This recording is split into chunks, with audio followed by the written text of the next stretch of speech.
जय हिंद मेरे प्यारे बच्चों, जिज्ञासा अकेडमी की ऑनलाइन क्लासेस में मैं राज सर आप लोगों का स्वागत करता हूं। चलिए मेरे प्यारे बच्चों, मैथ्स के इस महत्वपूर्ण प्रैक्टिस सीरीज को हम लोग देखते हैं, जो कि हमारा आपका रेलगाड़ी से संबंधित प्रैक्टिस सीरीज है। तो चलिए यहाँ पर हम लोग पहले प्रश्न की ओर चलते हैं।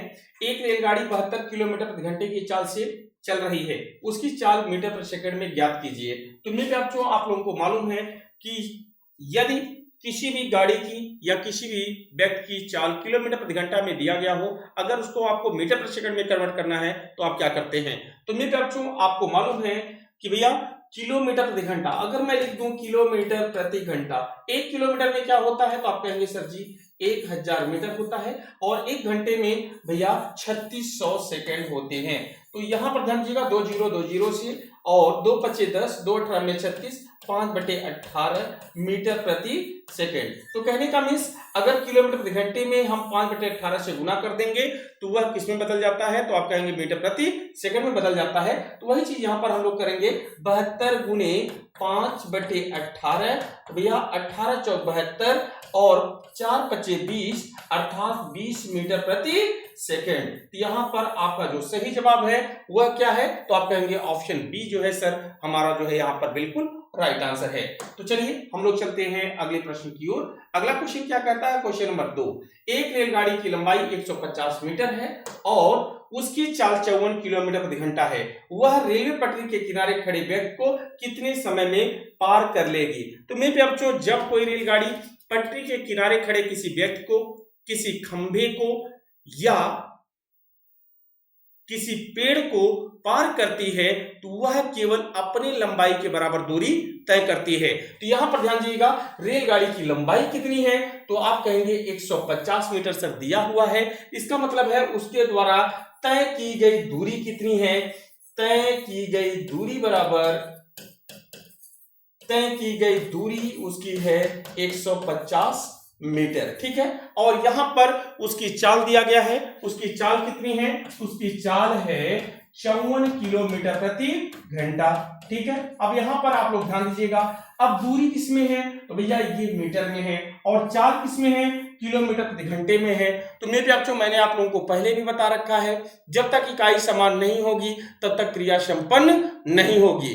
या तो किलोमीटर प्रति घंटे को हम मीटर प्रति सेकंड में बदलें, या तो मीटर को हम किलोमीटर में बदलेंगे, तभी जाकर के हम लोग जो है सवाल को या क्वेश्चंस को सॉल्व कर सकते हैं। तो सबसे पहले हम आसानी से क्या करते हैं, किलोमीटर प्रति घंटे को मीटर प्रति सेकंड में बदल लेते हैं, क्योंकि अभी मैंने आपको प्रीवियस क्वेश्चन में बताया कि किलोमीटर प्रति घंटे को मीटर प्रति सेकंड में बदलने के लिए क्या करते हैं, तो भैया 5/18 से गुना कर देते हैं। यहां पर ध्यान दीजिएगा, 54 गुने 5/18, तो भैया 18 तिया 54 और 3 पच्चे 15, तो 15 मीटर प्रति सेकंड। ये क्या आ गई, तो भैया उसकी चाल आ गई।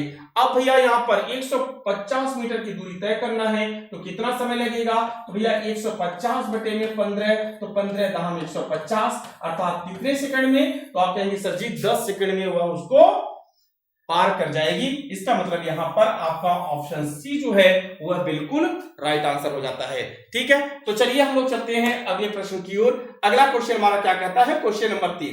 क्वेश्चन नंबर 3 यहां पर है, 40 किलोमीटर प्रति घंटे की चाल से चल रही 300 मीटर लंबी रेलगाड़ी अपनी ही दिशा में 4 किलोमीटर प्रति घंटे की चाल से जा रहे व्यक्ति को कितने समय में पार कर लेगी।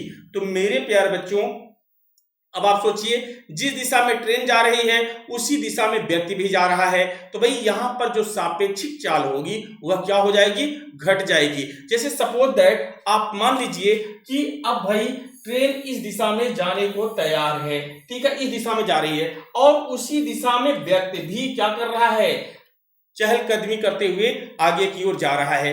तब यहां पर सापेक्षिक चाल क्या होती है, कम हो जाती है। जब दोनों ही वस्तुएं एक ही दिशा में गतिमान होती हैं तो वहां पर सापेक्षिक चाल कम हो जाती है। तो कम हो जाने का मतलब क्या है, आप घटा देंगे, क्योंकि यहां पर रेलगाड़ी की चाल क्या है, 40 किलोमीटर प्रति घंटा, और व्यक्ति की चाल कितनी है, 4 किलोमीटर प्रति घंटा, अर्थात सापेक्षिक चाल कितनी हो गई, तो भैया यहां पर सापेक्षिक चाल हो गई आपकी, सापेक्षिक चाल बराबर, तो आप कहेंगे सर जी 36 किलोमीटर प्रति घंटा हो गई।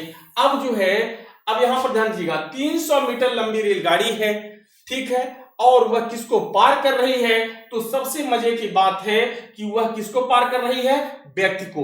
जब कोई रेलगाड़ी किसी व्यक्ति को पार करती है या किसी सिग्नल खंभे को पार करती है या किसी पेड़ को पार करती है तो वह केवल अपने लंबाई के बराबर दूरी तय करती है। इसका मतलब है कि भाई यहां पर ध्यान दीजिएगा, रेलगाड़ी की लंबाई कितनी है, 300 मीटर। इसका मीन्स है इसके द्वारा तय की गई दूरी भी कितनी है, तो आप कहेंगे सर जी 300 मीटर है। अब ये देखिए दूरी किसमें है भैया, मीटर में है, और ये चाल किसमें है, तो किलोमीटर प्रति घंटे में है। क्या इकाइयां समान है, तो आप कहेंगे नहीं सर जी इकाई समान नहीं है। क्यों? अब क्या इसको सॉल्व कर पाएंगे कि नहीं, आप कहेंगे नहीं कर पाएंगे। कब तक, जब तक इकाई समान नहीं हो जाएगी। इकाई को समान बनाने के लिए हम क्या करेंगे, या तो किलोमीटर प्रति घंटे को मीटर प्रति सेकंड में बदलेंगे या तो मीटर को हम किलोमीटर में कन्वर्ट करेंगे। तो चलिए हम यहाँ पर किलोमीटर प्रति घंटे को मीटर प्रति सेकंड में बदल देते हैं। तो भैया 36 गुने 5 बटे क्या करेंगे, बोलिए 5 बटे 18 या 18 बटे 5, तो 5 बटे 18। तो भैया 18 गुना 36 और 5 दूनी 10 मीटर प्रति सेकंड, ये उसकी चाल है। अब भैया वो पार किसको कर रही है, 300 मीटर लंबी रेलगाड़ी को। 300 मीटर लंबी रेलगाड़ी है ना, तो कितने समय में, तो भैया 300 बटे में 10, भैया 0 कितने सेकंड में, तो भैया यहाँ पर हो जाएगा 30 सेकंड में। तो यहाँ पर आपका जो सही जवाब है वो कौन सा होगा, तो आपका ऑप्शन ए यहाँ पर बिल्कुल राइट आंसर हो जाएगा। क्लियर है मेरे बच्चों? अगर आप लोग जो है क्लियर हैं तो अभी तो हमने एक समझ लीजिए कि एक टेलर है, अभी पूरी पिक्चर बाकी है। तो अगर चैनल पर आप नए हैं मेरे बच्चों तो चैनल को सब्सक्राइब कर लीजिए, और अगर क्वेश्चन अच्छे लगे हों तो लाइक अवश्य करिएगा।